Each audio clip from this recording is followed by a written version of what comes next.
Recent గా నేను reels చూస్తూ ఉంటే అందులో నాకు ఒక రీల్ తగిలిందనమాట. అది నేను వాట్సాప్ లో ఫార్వర్డ్ చేశాను. అదొక్కసారి ఏవీలో ప్లే చేస్తారా?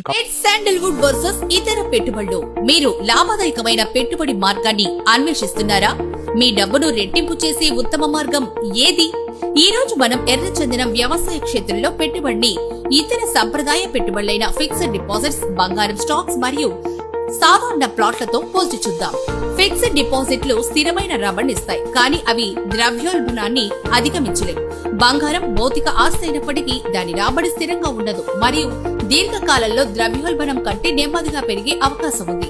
ఇక స్టాక్స్ అధిక రాబడిని ఇవ్వచ్చు, కానీ అవి అధిక రిస్క్ తో కూడుకున్నవి.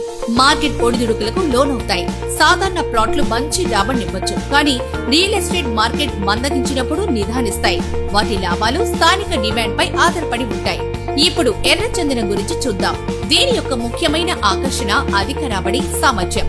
మార్కెట్లో దీనికున్న అధిక డిమాండ్ మరియు అరుదైన లక్షణాలు కారణంగానే దీని ధర నిరంతరం పెరుగుతోంది. ఇది సంవత్సరానికి సగటున 15% నుంచి 20% వరకు రాబడినిచ్చే సామర్థ్యాన్ని కలిగి ఉంది. అంతేకాకుండా ఇది భౌతిక ఆస్తి. మీరు భూమి మరియు చెట్ల రూపంలో ఒక నిజమైన ఆస్తిని కలుగుంటారు. మొత్తం మీద స్థిరత్వం, భద్రత మరియు అధిక లాభాల సామర్థ్యం దృష్ట్యా ఎర్రచందనం వ్యవసాయ క్షేత్రంలో పెట్టుబడి ఒక బలమైన ఎంపికగా నిలుస్తుంది. ఇది ఇతర పెట్టుబడుల కంటే మెరుగైన దీర్ఘకాలిక రాబడిని అందించే అవకాశం ఉంది.